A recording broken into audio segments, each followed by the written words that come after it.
Thank you. I'm Kim Pickett. I'm the Vice President of PASB for the Ontario Association of Certified Engineering Technicians and Technologists.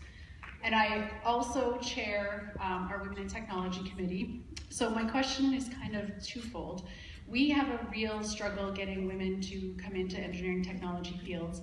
And I think part of it, being a mom as well as a career woman, is that people feel pressure, as you were saying, with finding the work-life balance. And I just wondered if you had any advice for us as to how you found the work-life balance, being a mom, being a career person, and doing all that you do.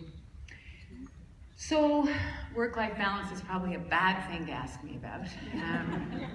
But I will say that, well, two things. I mean, my particular trajectory was such that I was working part-time when my kids were little.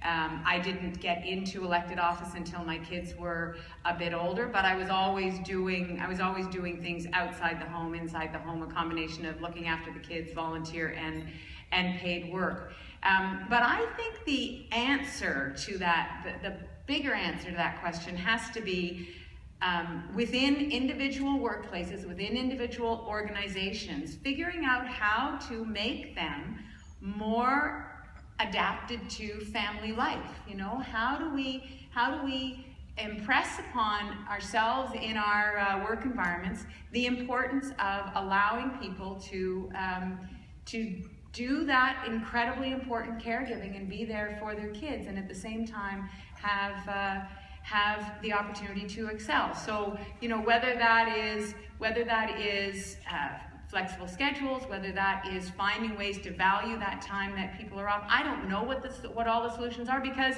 every one of your workplaces is slightly different. You know, technology has allowed us opportunities in terms of working in a distant way. So I think there are many, many solutions. I think the most important thing is raising the question. Where is that conversation happening?